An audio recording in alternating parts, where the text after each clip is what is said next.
Hi, this is Rico Figliolini, host of Peachy Corners Life in the city of Peachy Corners. We have a special show today. I want to be able to talk about some of the things that are affecting recently a lot of the communities that surround us and that are with us. But first, before we get to that, I just want to introduce our sponsor for not only this podcast, but our family of podcasts, and that's Hargray Fiber. They're a local southern regional company that provides internet connectivity and business solutions to an array of businesses, whether you're small or enterprise size. They've been working through the pandemic, providing coverage and internet connectivity to not only employees in the office environment, but also the home remote employee, and making sure that that's a seamless process. So check them out. They've been a great supporter of our podcast and our family podcast. So hargrayfiber.com or hargray.com/business. Now that we've talked about that, let me tell you a little bit about what we're going to be talking about today, and I'm going to introduce our guest here. But today we're going to be talking about and putting a spotlight on crimes against Asian Americans, vicious crimes, attacks, harassment, crimes that have targeted a group that in the Atlantic, a recent Atlantic magazine article noted, while simultaneously stereotyped as model minorities and perpetual foreigners. They've had a history in America, both working over the past 100, 200 years, providing growth in this country, and been an important asset to this country, I believe, an important community member to this country. But hate incidences targeting Asian Americans have risen. And in 2020, it was over 150% before previous period of time. And Asian American women have been targeted twice as likely in these attacks, according to recent data. So without further ado, let's introduce Long Tran, owner of Peachy Corners Cafe. Welcome, Long. Appreciate you coming on the show with me. Thanks, Rico. Honored to be here. Thanks for inviting me. So I thought it was long overdue to get this discussion going. So, I know you're a Peachy Corners business owner with Peachy Corners Cafe, great new place that a lot of people are discovering and going to. But you live in Dunwoody also, and you've been involved recently, as I've known, through protests as well. So give us a bit of introduction about yourself. Sure. As you said, I've lived in Dunwoody, next door to Peachy Corners for about 10 years now, and I'm very involved in the city of Dunwoody. I lead a Cub Scout pack, and I'm currently serving on an economic recovery advisory council to the city of Dunwoody. And so we're hoping to, bring back some businesses and get some new business startups. So I'm really involved. But when the shooting happened in Atlanta, from customers to friends and family who called me, a lot of people were upset. And so I reached out to many of the Asian organizations that I support that have been advocating for the Asian community for decades now. And we all wanted to do something. And there were three nursing students who specifically, they wanted to take charge and lead the effort. And so they coordinated with me, and we did something down at the State House that, by our estimates, probably 3,000 people showed up. It was something that's never happened in Georgia, to have that kind of protest coming from the Asian American community. It was very peaceful. We had all kinds of elected officials come out. Senator Ossoff and Senator Warnock came out, and even Governor Kemp came out against what happened, came out against the shooting. So to bring this awareness and get the media coverage and actually feel the emotion beyond our community, the Asian American community, and see the support from the Jewish community who's gone through something like this with the synagogue shooting, or the Black community with the church shootings. And then of course, the white community has reached out and expressed their shock and disbelief because of the model minority myth. You don't realize the type of discrimination Asians go through. I think part of it, like we discussed beforehand a few days ago, is that particularly in the South, we're both from the North, right? Yeah. But particularly in South Asian Americans tend to be more quiet, less wanting to make waves, be under the radar. Um, you know, how is it that you found yourself speaking up? You know, why did you choose to do that? So for me, I feel like I've been speaking up for quite a while now. I like to go back to 1995, but I grew up with a slightly different perspective. In the early 80s, there was the war between South Vietnamese refugees and the KKK down in the Mississippi Delta, Biloxi. The white fishermen did not appreciate that there were Vietnamese fishermen after the Vietnam War, and they didn't like the competition, and so uh, they call it a war broke out down there where people were killed on both sides. And so living up north, we were always afraid, would that come up north? And so my dad would have discussions with his family and friends that were Vietnamese, like, what are we going to do if the KKK comes for us? And so it's always been there. And then Vincent Chin was a catalyst for the Asian American community when he was killed by two guys who thought he was Japanese. And this was during the anti-Japanese automaker sentiment in the 80s. And the judge said, well, these are two good guys and their lives shouldn't be thrown away. So all they had to do was pay a $3,000 fine. And you know, a $3,000 fine was all you needed to get away with murder. And so it started with me at a young age that this had to be addressed. And so when I got to college, I became much more active in speaking up when things would happen, especially to students who were getting bullied on campus or hazed differently from their other roommates or colleagues when they would rush for a fraternity. And so I've been speaking out for quite a while, but right now it seems like I'm given a stage to amplify my voice far more. When how did you hear about the spa shootings? How did that make you feel when you heard that? So I woke up and usually I don't turn off my phone, but for whatever reason that night I had turned off my phone so I could just get a good night's sleep. And I woke up, I turned on my phone and it just blew up with all kinds of text messages or Facebook messages with people asking me if I knew about the shooting, what's going on, And so I turned to the news and sure enough, that night there was the spa shootings and I was angry because, we've known this was coming for a while. Last summer in July, I believe it was July, there's a Chinatown in Chambly-Doraville, and white supremacist protesters showed up armed with guns and they harassed business owners and their patrons.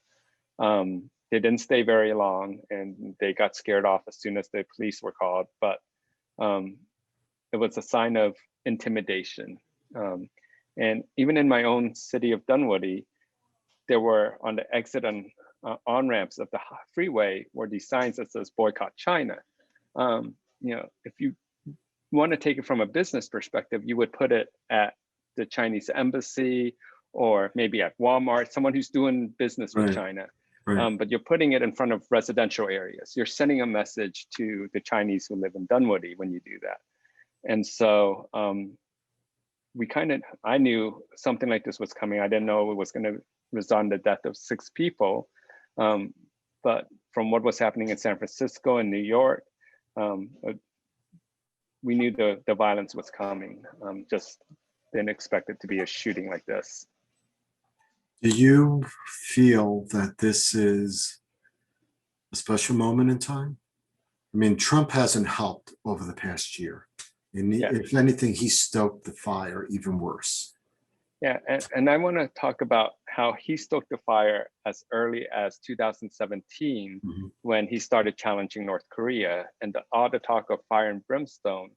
Unfortunately, we are considered perpetual foreigners. And so, when people hear that, they just see the Korean Americans living in this country, even if they're second generation, their parents were born here as foreigners. And when Trump goes fire and brimstone to these people. They think, all right, this is my permission to go attack and harass. And then, comes the pandemic and someone's got to be scapegoated, and he wanted to scapegoat. Much as he says it's the Chinese government, what a lot of Americans hear is Chinese people. And so they take out their frustration and anger on Chinese people. Do you find that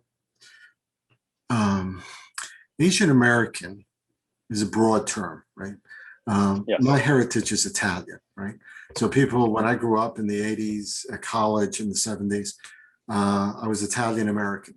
I belonged to the Italian American Society at college. I mean, that's a bit more finite. Although if you speak to an Italian, a Sicilian is different from a Roman, that's different from a Milanese or someone from Milan. So, that's all within that group. But Asian American is so broad, right? It takes in a variety of countries, dozens of countries, really. Yes. Do you think that's does that help? Does that also provide a coalition, if you will? What does that do for you? So the term Asian American gives influence by providing the numbers that are needed. If you were to just look at the economic impact of just the Cambodian or Vietnamese community, it's not as high as an economic impact from the Asian American community. And so for the stakes of certain communities in other states where they're just small, they number in the hundreds, say Columbus, Ohio, where Cambodians may only have 200 and Vietnamese may only have 1,000, but then you add in Chinese and Indian, then we're 10, 15,000, we become 5% of the population. We have now a voice. And so it's important to have that designation so that we get the resources we need. Let me just point out something from the Pew research that many people may not be aware of, but it also shows the strength and I think the growth of the Asian community. That Asian communities are the fastest racial and ethnic group in the U.S. electorate. So among the voters, that's the fastest growing population. Most of them are naturalized citizens. That's 76% of them are immigrants and 37% are US born. That's normally not the case. Usually the fastest growing part or the largest part would be US born. But we're talking about immigrants that have come here that have decided to naturalize, to become US citizens. They chose to become US citizens, become part of this country, and to take up that responsibility of voting as well. So you have that happening. You have the growth of a lot of minority areas. You have the areas where, especially in, let's say, places like Duluth and parts of Atlanta, where there's a growing population of Asian Americans and where there are people deciding they need to leave for some reason. What they're calling ethnoburbs becomes a white flight area and people are moving out to other counties. Do you think, I mean, obviously some people feel threatened for some reason.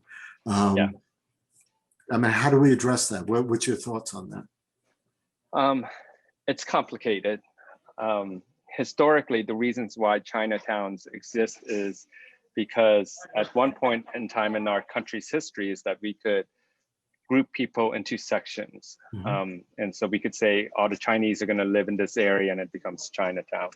But in the case of Duluth, Pleasant Hill area, it was more just free market capitalism. The more Koreans started to move into the area, the more businesses came in to support that population, whether it's grocery stores or restaurants. And so, nothing's monotonous. Nothing is like, this problem applies in all situations. So when you look at Gwinnett and you look at that area, the schools become a bit more competitive, right? Maybe too competitive. So people feel like, all right, I need to move somewhere where maybe my kid will have more of a shot. And that could be a reason for the white flight.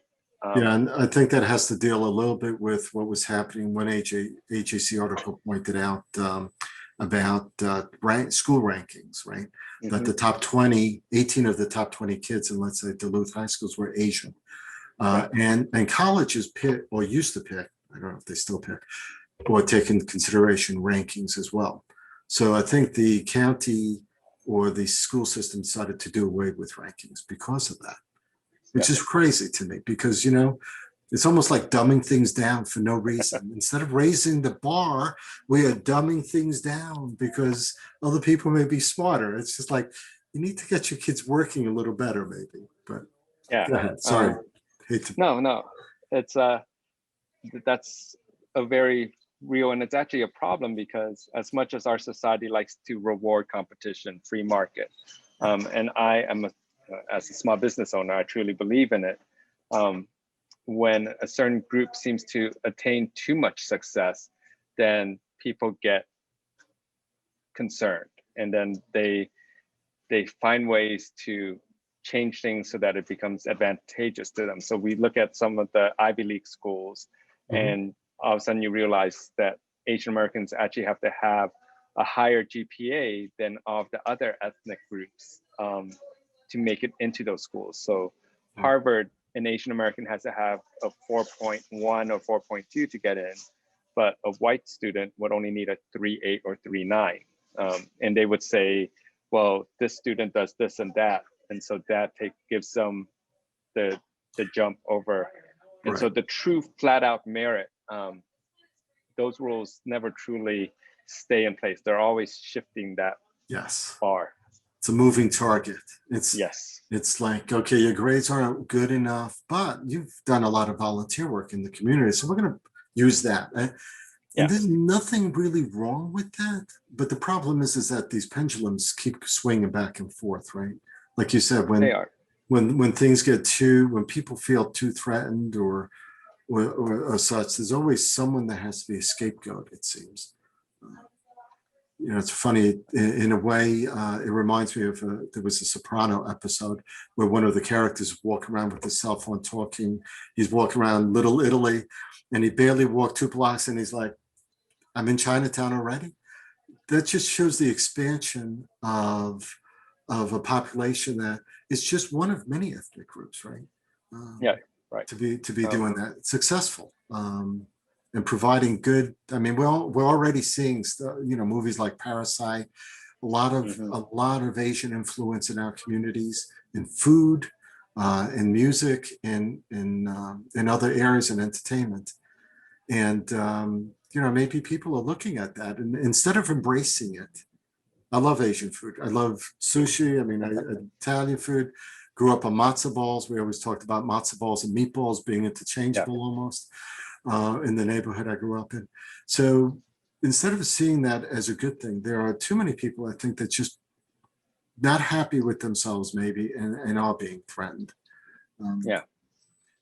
What do you think? Go ahead. I'm sorry. No, it's so there's Asian Americans like myself who we live in two worlds. I am perfectly fine going down to the Kroger right down the street from me, and I'm comfortable. And I can go to the H Mart also down the street from me and be perfectly comfortable. But there are those who go into Kroger and they feel like everyone's staring at them.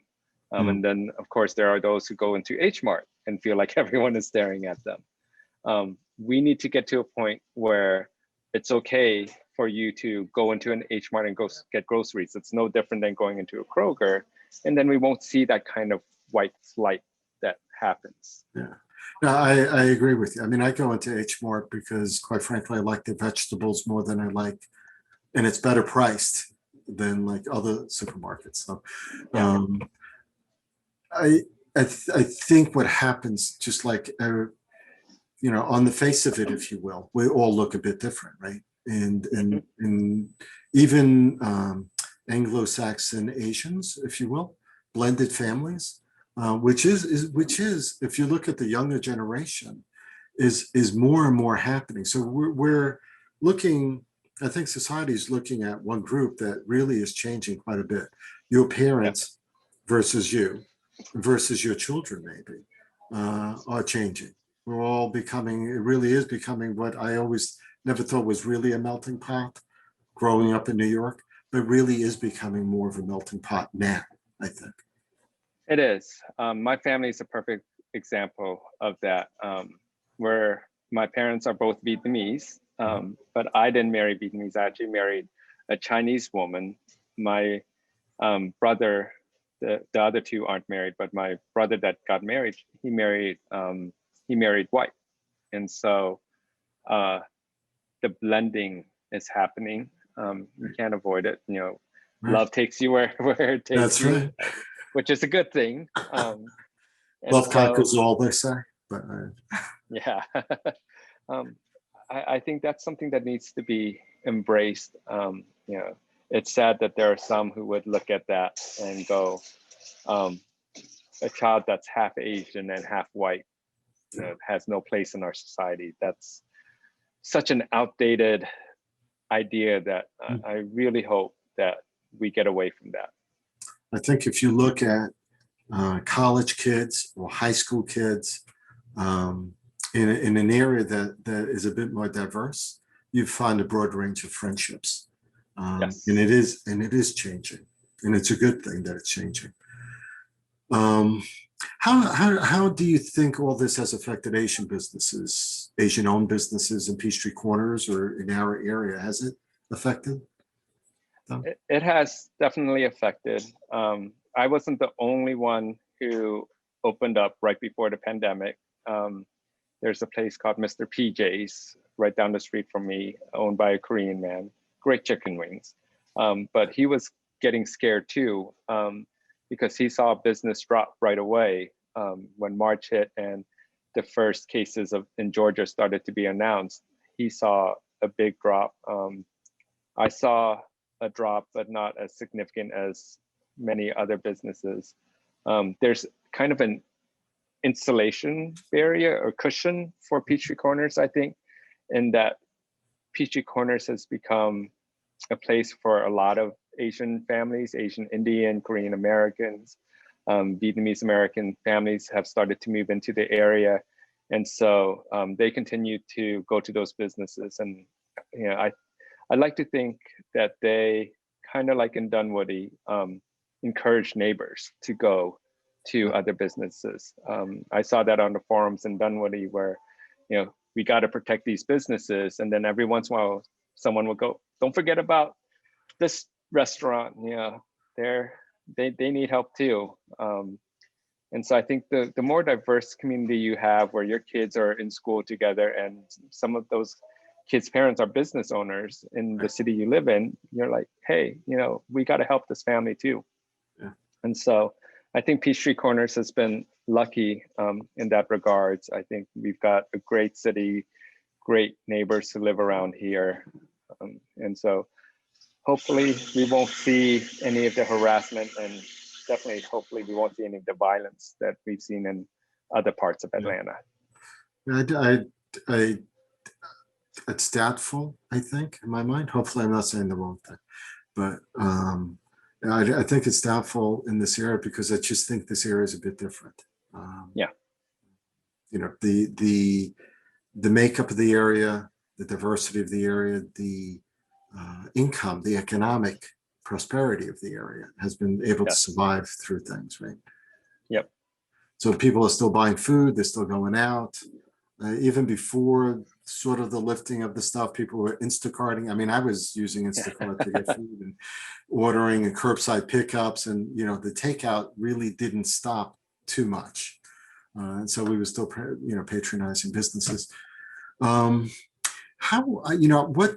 You know, one of the things that we talked about was, you know, young kids being bullied and stuff.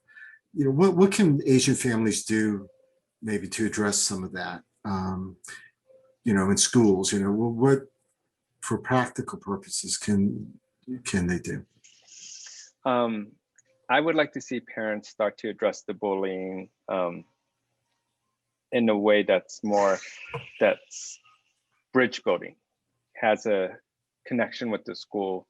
Far too often when Asian American kids get bullied, parents tell them just put your head low, study hard, get through school, get to college, you'll be okay. It's not okay.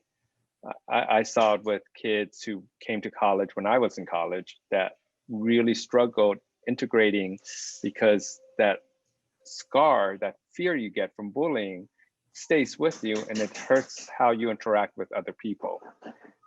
So I want the parents to talk to their kids and tell their kids, if you're being bullied, you need to tell us and we'll bring it up to the school. And really impart to the principal and the school counselors that it needs to be addressed, that this has gone on for far too long. Just because you have successful academic Asian American students at your school doesn't mean there aren't other kids where the bullying is affecting their ability to learn. And so the parents need to be more vocal and build a relationship with their school administrators. Have you heard of any bullying or anything along those lines? Have you heard stories? I have. I'm not going to call out any schools, but I have heard of the bullying happening in, it seems to start in the middle school and then will carry over somewhat to the high schools. Mm-hmm. And so it's unfortunate that it does happen.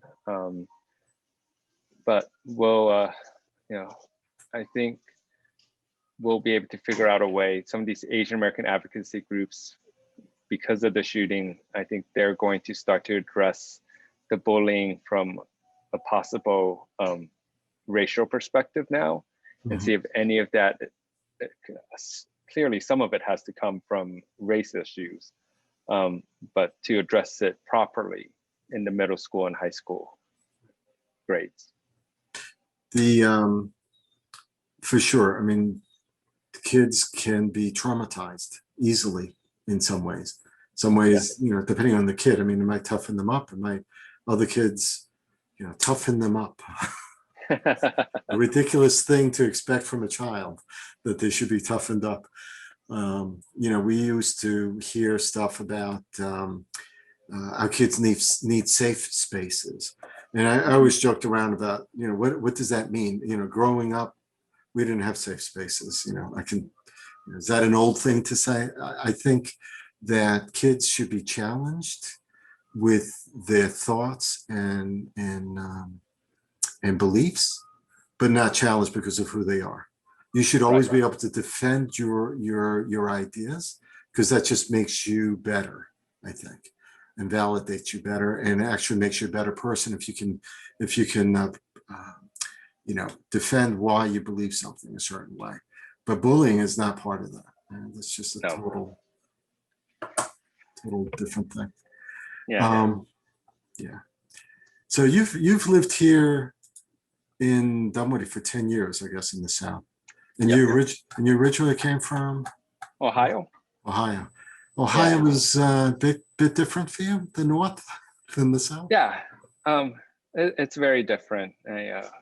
We have an area of Ohio called Youngstown, and there's a lot of Italian Americans who, it sounds weird, but they retired to Youngstown. They retired to Youngstown from Chicago and New York. That's funny.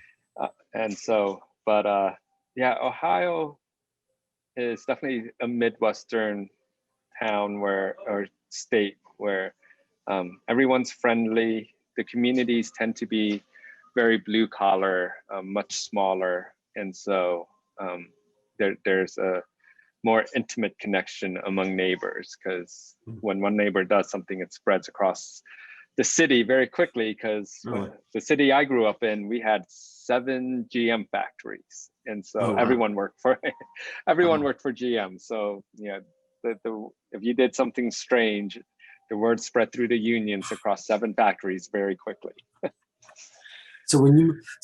And I come from New York and Brooklyn, and I guess that my parents and everyone that I knew retired to Jersey across the way. But I don't know about you, but when I moved down, I found the South very different than the North by far. In a way, I found it friendlier. I got to know more people, but you also find things, neighbors yelling across the street, "I just saw The Godfather." But how did you find the South when you came down? I found it very similar to what you said. I definitely saw the Southern hospitality. Everyone's very friendly, but some people I think it's kind of like that saying that people like to laugh at, the bless your heart saying. There's a goodness to it, but there's also a slight backhand to it. Mm. And so, you know, some people will go, oh, your English is very good. And it's like, well, you know, do you say that to like everyone you meet, or just someone that you think is probably a foreigner, even though I'm not? I was born and raised in Ohio. And Wow. so that happens. And then, Right. you know, it's always tough. You know, you get asked, where are you from? And my first response is always, I'm from Ohio. I know what people mean. And so to figure out when someone is saying that in it from more or less an ignorant perspective, and versus a curiosity, a curious Right. perspective, it's always difficult. It's a better way of saying, I mean, I like asking people, you know, what's your heritage? Yeah. Because you're American, I'm American, we're all Americans too, right? Yep. But where did your ancestors come from? Where your parents come from? I mean, Yep. you know, and talking to you, I found out, and I didn't realize this, I was born here in America, so I always thought I was first generation American. But Right. you put me straight, because you said the federal government doesn't look at it that way, right? No, they see the immigrants, your immigrant parents, as the first generation. They're the first to become American, so they're Right. first generation. If they're naturalized. So Yeah. so of course my son says, what if you were born here first and your parents become naturalized later? Are they second generation? Great question. It's a great question. I think they're still considered first generation. So that would apply to me. I was born 6 months after my parents got here. And so they weren't citizens yet. But I was definitely a citizen the moment I said hi to everyone. Right. Yeah, you know, I think the parents would still be considered first generation. I thought so too. But I thought that was great. He's always out there with a different question than I had in mind. So getting back to the real question at hand that we've been covering also, what do Yeah. you think local businesses can do to help out? I think local businesses need to just be a little bit more aware. You don't have to necessarily be proactive, but pay attention to your customers who come in. If you're not an Asian American owned business, and you see someone come in and something happens, and it may be something very small, and it could be something that's a big conflict. And so I'm going to talk about a few things to address as a bystander, because it also applies if you're a business owner and you're there watching. You can always get involved by what everyone seems to do nowadays is documenting. You can tape it, so you make sure your security cameras are on, or your phone. Right. But you can also help to try to diffuse the situation by delaying something or distracting them, like, hey, you know, you want to try this, or you want to try that, you know, depending on what your business is. That will help your customers feel more comfortable. If you feel like your Asian American customers are a little bit nervous coming in, then get to know those customers. Have your staff get to know them. I do my best. I don't necessarily know every single one of my customers' names, but I think that's helped our business quite a bit. That when you come in, if you've come in at least 3 times, one of the staff or myself, we're going to know your name, and we can tell if you're nervous, or you know, some people are just nervous in general, and then some may walk in and see that it's, you know, one day my main room is filled with old white guys that are about to go golf, and it makes some people uncomfortable, and so you just got to engage with them. For the Asian businesses, they need to let our law enforcement, let our city officials know if something's happening.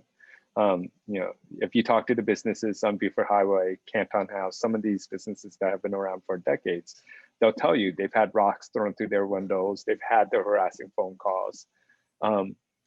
Businesses in Peachy Corners, Dunwoody, in this northern DeKalb area, Gwinnett, southern Gwinnett, got to speak up. You got to let us know. If we don't know, Gwinnett Police can't run additional patrols. Right. My shopping center is a perfect example.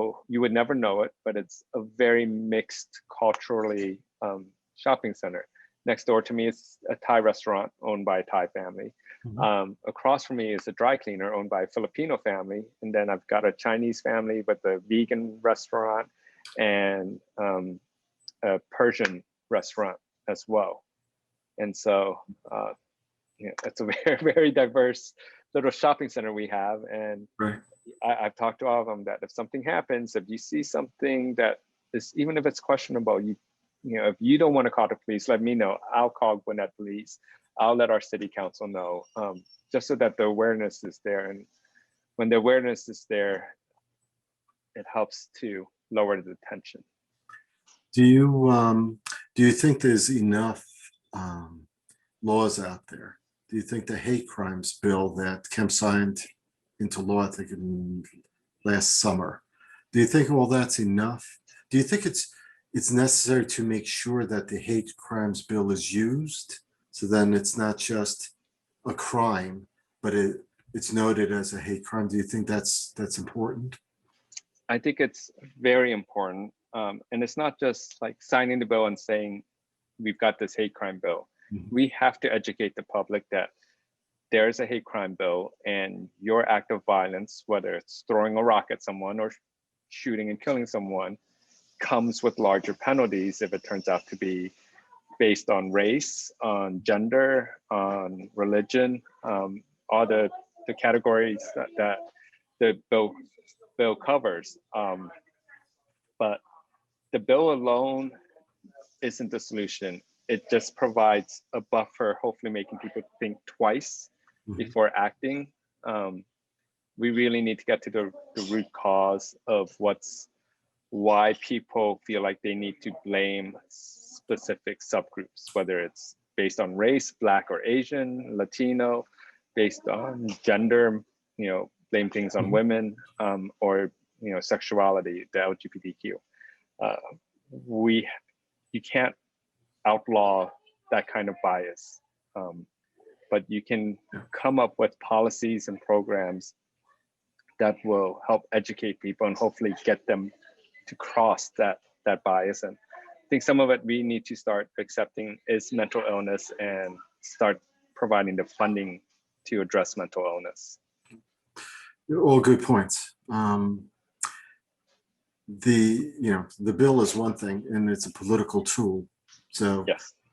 If it's not enacted, and culture is something else, right? You can't put your foot on someone's neck or your knee, if you will, if you can't culturally understand why things are happening. Right. So, what do you?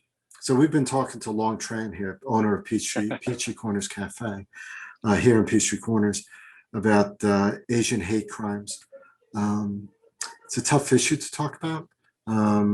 We did a series of these types of things, this type of podcast about the crime on Blacks back during this past summer.